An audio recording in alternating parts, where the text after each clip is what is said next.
Hello দর্শক, আসসালামু আলাইকুম। আশা করি সবাই ভালো আছেন। এমটিভি ঢাকার পক্ষ থেকে শুভেচ্ছা, অভিনন্দন, ভালোবাসা। দর্শক, আপনারা দেখেছেন যে ডাকসুতে ছাত্র শিবির নির্বাচিত হওয়ার পর থেকে সেখানে কি কাজ তারা শুরু করেছে।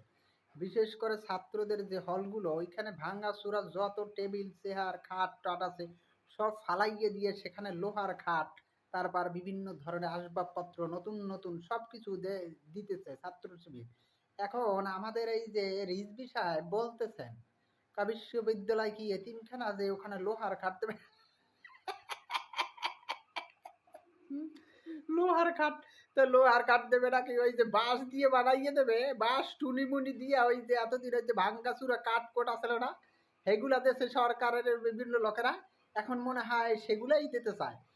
বাংলাদেশের কি অবস্থা, কি এগুলো বুঝলাম না। পরিবর্তন কি হবে না, নাকি তাদের মেন্টালিটি কি পরিবর্তন হবে না, নাকি বুঝলাম না। একজনে ভালো কাজ করবে না, ঠিক আছে, আরেকজনে ভালো কাজ করতেছে, যে ভালো কাজ করতেছে তারা কিভাবে ঠ্যাং করা যায়, কিভাবে ঠ্যাং ধরে নামানো যায়, কিভাবে গুতানো যায়, এই চিন্তা, এই টেন্ডেন্সি আমাদের মানে ম্যাক্সিমাম মানুষের মধ্যে।